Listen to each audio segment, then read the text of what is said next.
Okay, yeah, I'm doing it. All creatures lose all abilities.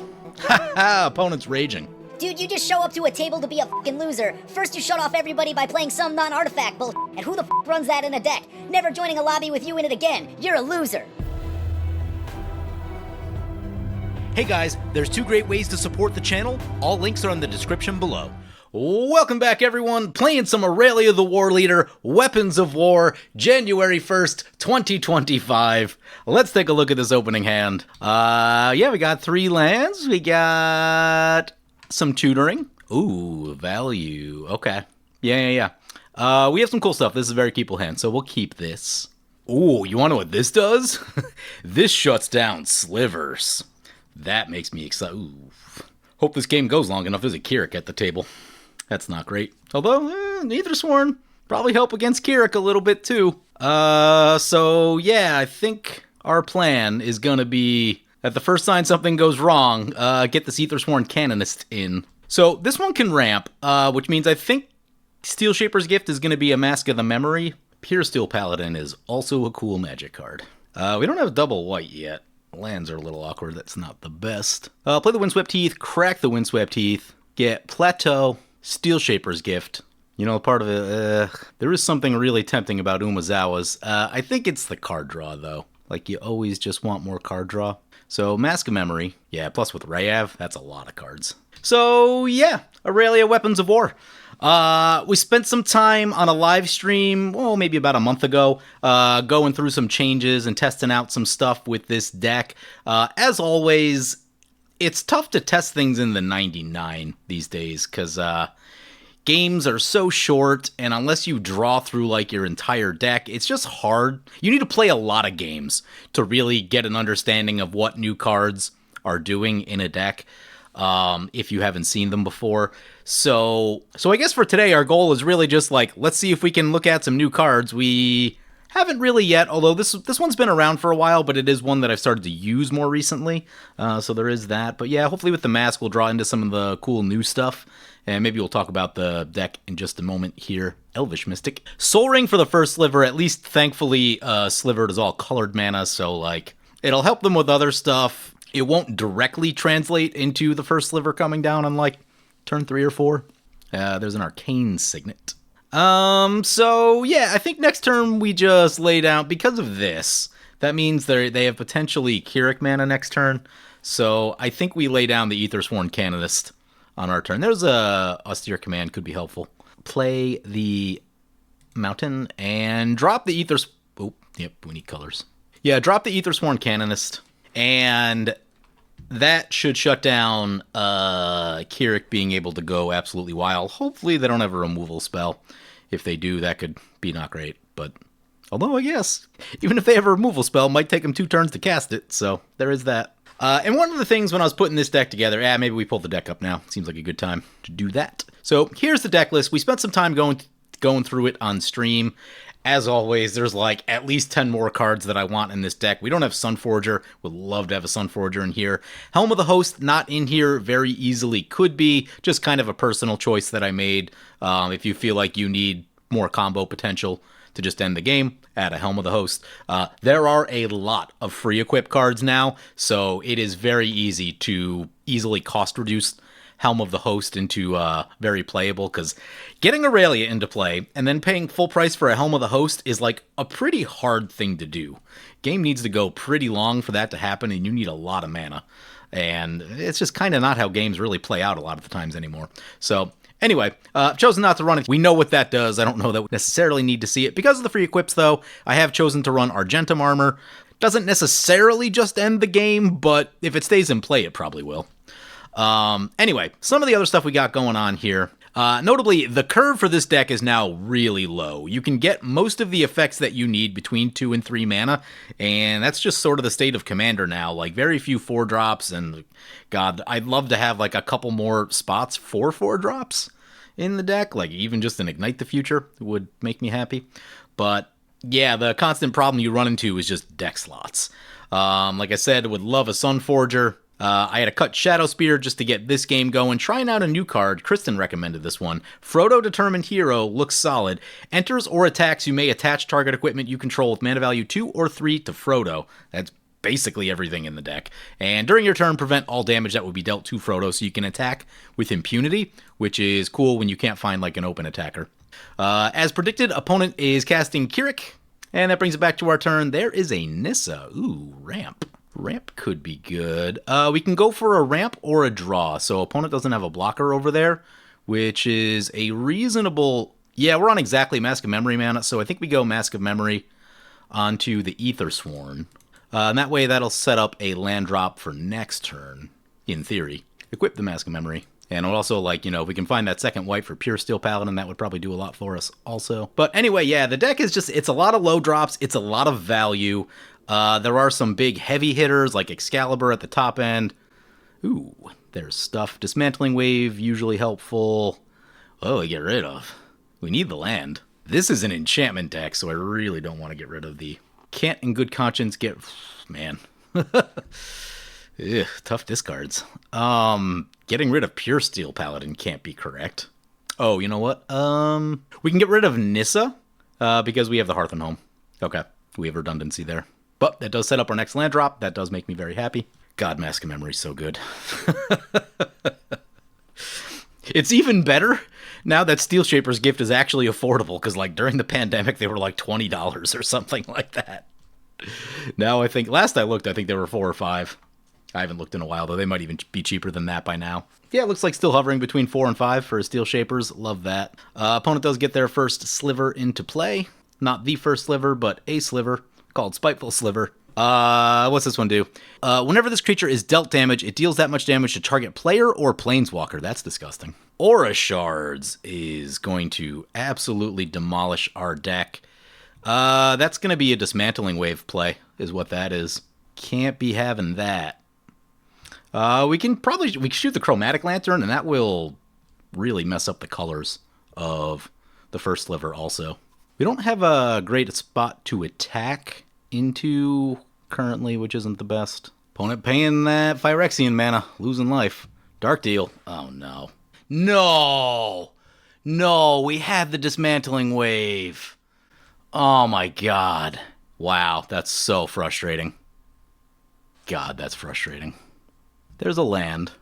Yeah, now the first Sliver probably comes in too, because the Chromatic Lantern, where it probably wouldn't have otherwise. Aura Shards is going to make things incredibly difficult, though. Swing into the Kirrik opponent. Mask of Memory. More lands, which means get rid of the Axgard Armory, I think. Play the Plains. Here's the trickiness. So, Colossus Hammer. If we run the Colossus Hammer out there, then it definitely gets shot, which means I think we don't, and we play Frodo instead. Yeah, and we'll move the mask over. It's not a bad idea. Oh no, we can't free equip this thing with the Frodo.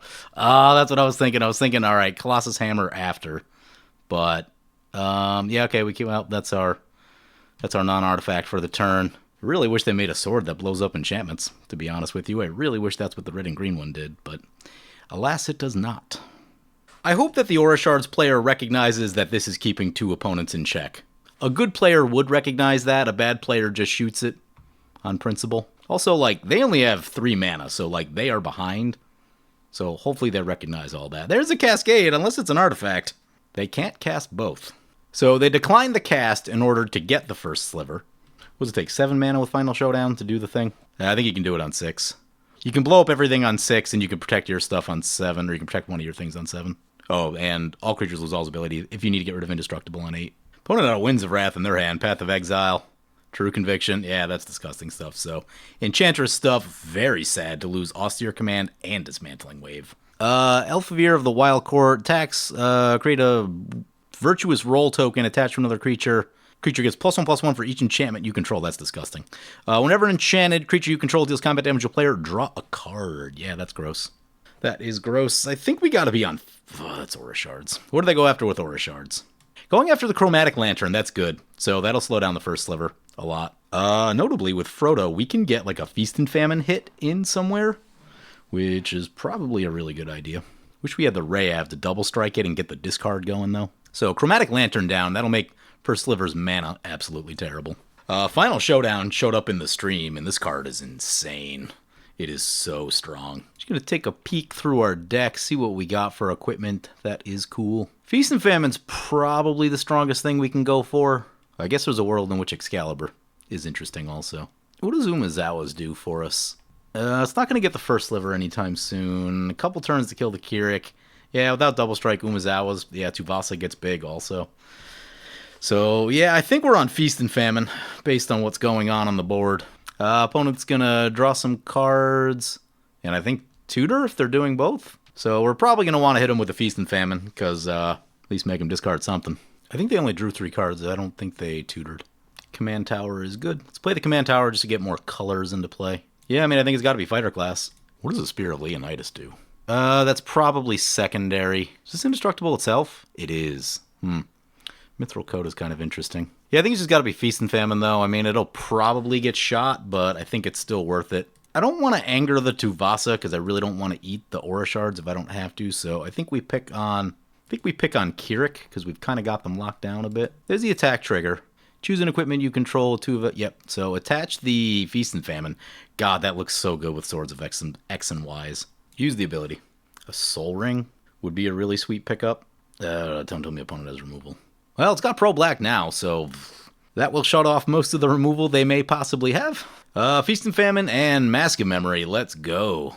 Wish we got that Rayav in first, though. This would be like practically game-ending on value with the Rayav in play. Draw 2. Yep. Discard the... Ooh, Boros Charm allows us to protect our stuff. Glad we got that one in, because that wasn't in the deck for a minute. I think we discard... Rogue's Passage is pretty good, so we'll discard the Plains, even though I'm tentative about our colors. This is actually... Ooh, this is a good time to upgrade fighter class here. So we'll do that and sit on Boros Charm, and that feels like a decent turn to me. What'd they discard? Vial and Tumor. Yep, more tutors. More tutors. So, like, next turn, we are on track to protect ourselves with Boros Charm. We play a 6-land, we play Argentum Armor, and then we can get an attack. We free equip the Argentum Armor. We get an attack. Let's see. Oh, yeah, okay. We can't protect against that. That's -4/-4 on the Aethersworn Canonist. Just checking our effects. Yeah, no, we have nothing for that. We have nothing for that. The thing I'm worried about now is that, like, we need to kill all of these opponents, like, really quickly now that that's down. And based on what we have in play currently, we're not, like, super set up to do that. We're still kind of in value mode. Feed the Swarm on Aura Shards. Nice. Okay, that's a huge break for us. We did not lose anything to the Aura Shards, importantly, and that is huge. And I got rid of this Chromatic Lantern, which I'm going to slow down the first Sliver a little bit. Slivers at flying is kind of disgusting. That makes it difficult to block. Hopefully they got some bad blood going with the Tuvasa opponent, because it shot their thing, and, you know, they're probably going to start trading punches, and we haven't really got involved with them too much, so other than staxing them a little bit. Swords to Plowshares on our creature is not great. That is unfortunate. That's what they went for? That seems suspect with a Kirrik and a Tuvasa in play. We could just cast Aurelia this turn. That's a play. I wish we got the Colossus Hammer in at some point. Opponent's going to send the first Sliver over to, the Tuvasa. So they got some bad blood going. I'm not thrilled that they shot our thing right there. Sun Titan would be a huge pickup. So now the only creature we have left currently is Aurelia. I mean, we could draw one more. But, Aurelia, Mask of Memory, Feast and Famine, still pretty good. Ooh, and in theory, we could double strike Aurelia going into the second combat, and make someone, like, either get a lot of damage in or annihilate a hand with Feast and Famine triggers. But we do need Kirrik to not just win the game, because that's a thing that could happen. Argothian Enchantress, yep. Sanctum Weaver, that's the one that's gonna catch them up. So, if we can... Final Showdown might be a good idea, but let's see, 1, 2, 3, 4, 5. Yeah, we're only on 6 mana. Ideally, would really like to... okay. We could use Boros Charm to...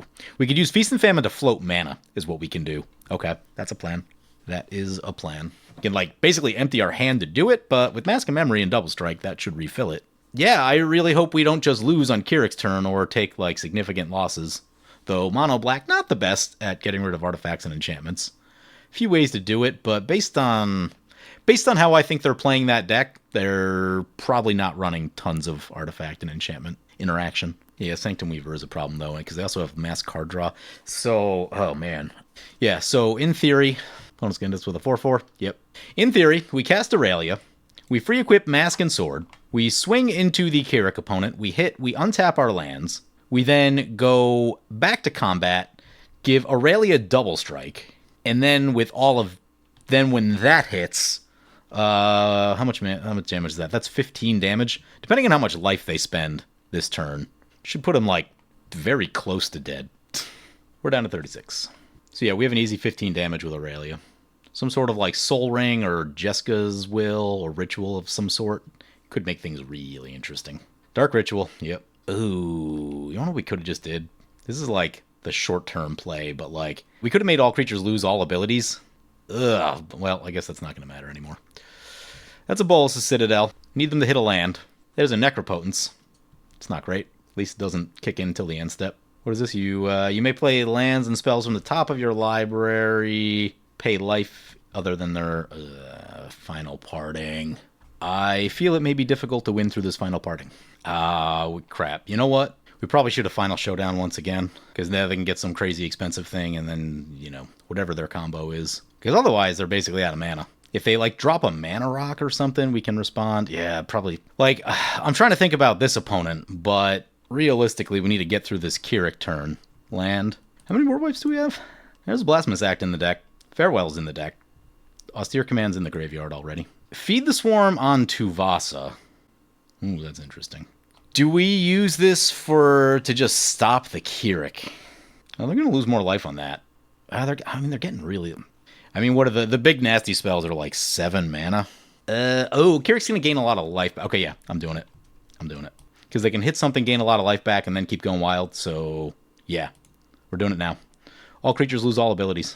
Like, it's not ideal.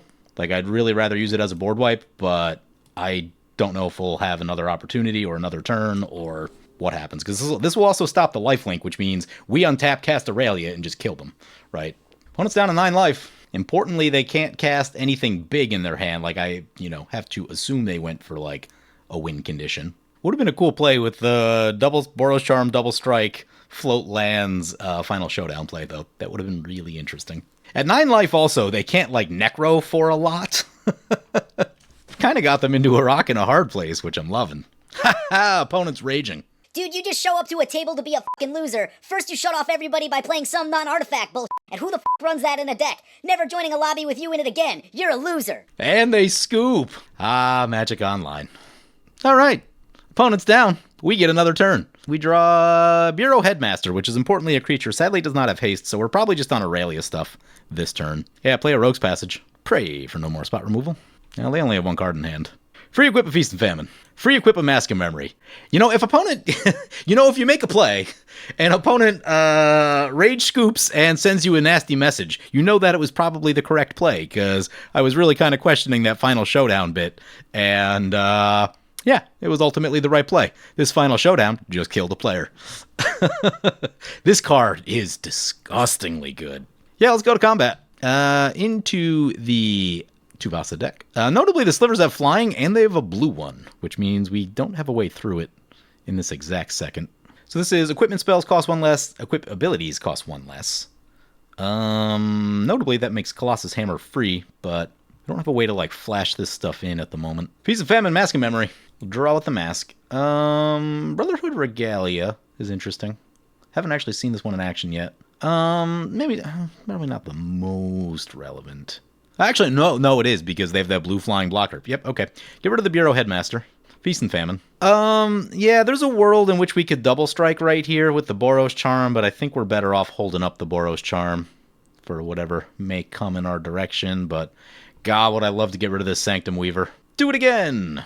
Oh, we have a Rogue's Passage also. Let's note that for the future. Okay, so I am going to go Mask of Memory or Feast and Famine on the bottom, Mask on top. Let's draw. We may float a bunch of mana. See what we draw. Ooh, Forge Anew is good. Forge Anew is very good. Discard a Plains. Do we need to float any mana? Crap, we could have double strike with the Sunhome. I just missed that. Yep, there would have been an extra trigger in there. Well, that being the case, there probably isn't a reason to float. Let's go Brotherhood Regalia. Cost 2 less. Equip that. We do need the flying, actually, so I don't... Maybe we just want to cast... I don't know that we want to show Colossus. Yeah, I don't really want to, like, show everything yet. On the other hand, maybe we just... Yeah, we'll cast the Colossus Hammer. They can see it. We're not going to equip yet. And we're going to leave up Boros Charm. So we have Forge Anew, which... I haven't actually... I don't know if I've played this yet. It's been out for so long. And just... Even when I put it in decks, it just doesn't seem like it hasn't come up that much. Not that I can remember anyway. Return target equipment card from your graveyard to the battlefield. Already good. During your turn, you may activate an equipment ability anytime you could cast an instant. Oh, yeah. Yeah, that's good. Because like with the stuff untaps and all that. And then finally, you get a free equip for your first equip each turn. Yeah. So many good abilities. Sliver Overlord is a disgusting one. It'll cascade into Descendant's Path.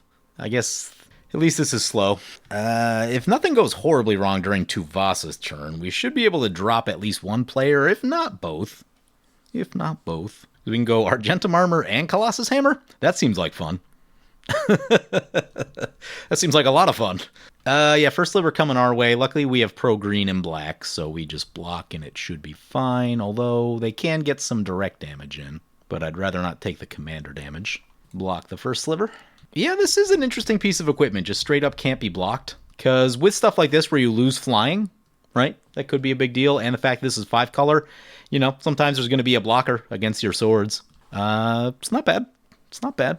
Yeah, opponents can do 5 to our face, but, you know, it's less than they were initially doing, and it's not commander damage, so it can be gained back should that become necessary. Opponent's out of cards, thankfully. So, yeah, I mean, honestly, I think we want to try to drop both players if we can. It's a lot of damage to do. Let's just do some math. So this is 6 plus 10 is 16, plus that is exactly 21. So if we get both of these equipped, yeah, I think we could actually kill everyone without double strike. That's 21 damage. Okay. Just need opponents to not have any interaction or anything crazy for a turn. Canopy cover. Can't be blocked except by flying or reach. Can't be the target of spells or abilities your opponents control. Importantly, they draw a card. I really want to get Boromir into the deck more because more of that opponents can't cast free spells business. That is Boromir, right? Yeah. So Boromir would be sick. It's not exactly like an equipment-centric card, but being able to protect your stuff and the no mana and the counter, basically counter Cascade, right? You know, Cascade shows up often enough on commanders, and it's like broken every single time it does. So like being able to stop that is great, and it's just like it's a good card that like it's one of those things that's just gonna find a way to be useful. Either indestructible or stop free casting are both ridiculous. Songbird's Blessing. This one's not on my radar.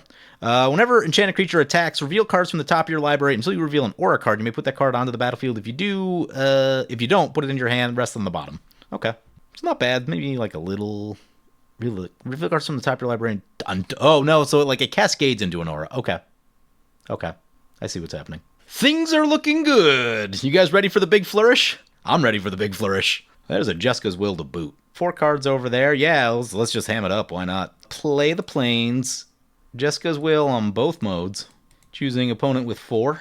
What we get? Signet, Tome of Legends, Inspiring Statuary. Probably not going to mess with the... Inspiring's interesting. But let's make sure we get the Argentum Armor, because that is the big part of our plan. Importantly, that leaves 2 mana up for... Oh, that's not a free equip. Crap. Uh-oh. Uh-oh. Yeah, we should have got the Forge Anew, although, I don't know, maybe we didn't have enough mana to do all of that. I know what we can do. Let's put this on Aurelia. Oh, that's not a free equip either. God. I think I borked our turn here. I mean, when in doubt. Just like, yeah, so I guess we just didn't have enough mana to do all of that. We would have, yeah, we probably couldn't get the other thing, though. Okay, so, yeah, I guess we just go to combat. Swing into Tuvasa. Aurelia trigger. Oh, we could have got Hearth and Home in the graveyard. I'm an idiot. Oh, wait. Well, you need another creature for that, I guess. Let us... Boros Charm. Nope, that's not what I want. Target creature gains double strike. I forgot that this is not complete free equip with these. Oops. Should have got the... Okay. Ooh, opponent scoops. We're in combat. Hopefully those triggers still go through. They used to. Like, you can kind of only, like, scoop at sorcery speed somewhat. Nope, didn't go through. Well, it's okay. We're going to get another hit right here. Luckily, I mean, we got to kill this thing, is what we got to do. Actually, don't know how we're going to do that. Mask of Memory, Feast and Famine. Draw 2. Blacksmith skill, don't need artifact. Feast and Famine on the bottom. See if we can get something else with the mask. Sajiri Shelter probably isn't going to kill anything. Oh, no, that's the protection one. Get rid of the Shelter, I guess. The concern is that they just have, like, some game-ending combo with the Sliver.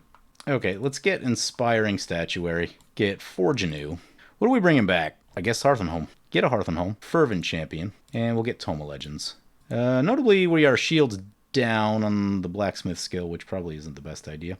Free equip this there. How much is this thing to equip? Yeah, pass like that. Probably should have left the Blacksmith skill up. I mean, my feeling is kind of like they probably just tutor for a thing that wins, and it may not matter regardless. Yep, I forgot what fighter class did and forgot that it's not a full free equip. Got ahead of myself. Flying's fine. Can live with that. Is that a cast? Yeah. So a little Cascade for a 0-drop. Profane Tutor, because of course. Let's see what it is. When this creature enters, you may exile target creature an opponent controls until this leaves the battlefield. Gemhide, also not good. Makes a lot of mana. Path on Aurelia, that's where we need a Blacksmith skill. Although with... I mean, I think now we probably just, like, need a board wipe, and we've lost most of them. Ooh, Aurelia's got Ward. Well, they can pay for it. Ward 2. Ward 2. Not awful. Not awful. I guess on the other hand, too, use the ability. We get a land. We can recast Aurelia. Get a Plains. Though I probably should have... Because I feel like we're also going to need this card draw based on the fact that we didn't just win the game. So... as long as they don't just kill us... I think we're actually okay. Big attack? In some sense, I'd rather they go big attack and use up all their mana. 1 attack, 2 attack, 3 attack, 4 attack. All right. Okay. Messed up last turn. Pretty bad. But as far as I can tell, it looks like we're going to recover. Can't block the flying. Oh, nice. And the Hearthenholm did blank this, which is huge. So we do have a creature left, which is important. Prophetic Flamespeaker is a cool magic card. Doesn't have haste, though, so... I think that means we're back on Aurelia, and we've got the Inspiring in, which means we can go 1, 2, 3, 4, pay the Improvise. Now we only have to pay 4 colored mana for Aurelia, or 4, like, real mana, I guess. Which means we can leave up the Blacksmith skill this time. Toma Legends will get a counter. The first equip is free. I say we go with the Argentum Armor. Equip by paying 0. Yes, please. Oh, we have infinite combats. That's cool. Feast and Famine. Actually, with that being the case. Move the Feast and Famine over here. Colossus Hammer is 3 to equip. Mask of Memory. Should have put the Argentum on the Fervent Champion, but what can you do? Well, Fervent Champion's a 15/15. That's cool. Go to combat. We are going to blow up this blue blocker. Aurelia, Toma Legends, Fervent Champion, and Argentum Armor. All triggering. Inspiring Statuary carrying its weight right there. That was a lot of extra mana late in the game here. Because the big thing is, like, whenever you have to recast Aurelia, you need to find, like, either a ritual or something like this to really get through all that mana cost, because it's hard to do a lot of other things during your turn when that's the case. The blue blocker is down. They might just be dead on damage here. No, they still have flying, so they can block 1, but they block Aurelia. And notably, this will get rid of Gemhide, so, like, that shuts off mana stuff. Hearthenholm, Blink Aurelia, Feast and Famine, Mask of Memory. Use the Toma Legends, because we have an open mana. Trouble in Pairs. Probably not going to do a ton at this point, but strong magic card. Mask of Memory. Discard a land. Feast and Famine. Get a land. Toma Legends. Triggers again. Blink Aurelia. Oh, we can technically equip the Argentum Armor. Yeah, love that. The Big Flourish. The Big Flourish. I love when a plan comes together. We have so much synergy working together now. This is actually ridiculous. Ooh, it's only 1? Yeah, I love that. All right. Argentum Armor. God, Forge Anew. What? Forge Anew with Feast and Famine and Aurelia. God, that's so good. That's such a good interaction. This is a thing that, like, you know, years ago you couldn't do. Before Forge Anew, there was only, like, what, maybe 2 ways I could think of to, like, well, there were probably 3 or 4 ways to move an equipment at instant speed, but, like, you didn't run most of them. Leonin Shikari has been around for a long time, and, like, I can never quite justify a spot for it. Although it is, like, it's really good when you move protection equipments like Lightning Greaves and stuff. It can be really powerful for that. Argentum Armor. Let's get rid of that nasty white one. If anything's going to beat us, you know, that's a candidate for sure. Toma Legends, Aurelia, Fervent Champion. We do have infinite combats in this moment. Or they have, like, protect all damage or something? I thought the Gem Hide was going to die, but it didn't. Oh, I don't know why Gem Hide didn't die. Get rid of that white thing. They should just die to Fervent Champion damage right here, so. Shouldn't have to drag it out any further. And there it is. Yeah. What a beautiful game. God, everything came together so fantastically well. I just want to take a minute to appreciate how well everything came together in this game. So, here's the deck list. Yeah, we were facing commanders that are generally much stronger than what we're doing, right? Kirrik is a full combo deck with a million tutors, and mana sort of is no object because of the Phyrexian mana, at least until they run out of life. And Aethersworn Canonist, shut that down. First Sliver, same thing. I think we countered, what? We countered one spell, and they probably played some stuff differently as a result of not being able to cast multiple spells a turn. A lot of heavy lifting here to keep everyone slow at the start. Really like how this played. I've always been trying to use rule of law effects so people can't go over the top. The problem is, like, the timing is weird. It's like, because if you're using all your mana to like get creatures and equipment into play, it's like, at what point can you drop the rule of law while still doing what you need to do? This being 2 mana and allowing us to still cast some of our stuff, it's kind of one-sided. It's not completely one-sided. Like, other artifact decks can work through it also, but in theory, it's going to slow a lot of decks down, particularly like green decks that don't run like a ton of artifacts. So that was beautiful what that did at the beginning. And then, final showdown, all creatures lose all abilities, stopped the Kirrik dead in his tracks, and made him scoop the game. This card has been a game winner, straight up. Like, this makes your deck better. It's so flexible. It handles so many situations. Frodo was very solid, right? The free equip on the Feast and Famine there. We might have had one other, I can't remember. Very, very solid. Liked how that played. And the other thing, too, is that, like, we had answers to a lot of the stuff, just that they got wheeled away. Like, most of our removal was in that hand that got wheeled, and we had the Dismantling Wave and an Austere Command, and that would have cleaned up a lot of nonsense also. But I think the important thing to take away from this game is that we interacted on the stack a lot more than Boros equipment ever usually does, right? Like, Canonist and Final Showdown, stopping the more spell-based decks, super, super helpful. I can't overstate how good that is. That's the thing that I've been kind of looking for years, is to be able to stop decks that are trying to go like way bigger in value or like mono black combo like that, right? And just go way over the top of you. And we might be on the path to being able to stop those type decks. There are more cards that do this type of stuff. I've also got Conqueror's Flail in here to stop casting during our turns, because that can be a big deal too. But there are more of these cards, and so like if you're in this kind of meta, you can run more of them if you need to. Again, you have Rule of Law, Archon. You have the creature version of Rule of Law. I forgot the name of it, Eidolon, I think. But then you also have a card that I really, really like, which is the second Ranger Captain of Eos card. Which one is it? Yeah, Ranger Captain of Eos. What's the other one called? Ranger of Eos, yeah. So Ranger Captain of Eos is also really, really helpful because you can stop your opponent's casting spells for a turn. You know, you can also find a 1-drop, so that can be a Fervent Champion. You can add a Sarah's Ascendant. Like, if I was going to run this, I'd probably add Sarah's Ascendant into the deck. Maybe a Weathered Wayfarer. Yeah, so, you know, give yourself a couple 1-drops if you are going to run this. But this is another way that you can, like, stop spell-based stuff or stop big turns. Boy, would I love to get this into the deck. I have no idea where I'm going to find a spot for it, but would also love to have this in there. So anyway, I've impressed myself with what just went down with this deck, and a thank you to everyone who helped out in the stream, because a lot of great suggestions. We talked through a lot of things, so I appreciate all of that. Anyway, I'm going to wrap it up here. Hope you guys enjoyed this video. As always, feel free to comment, like, or subscribe. Thank you for watching.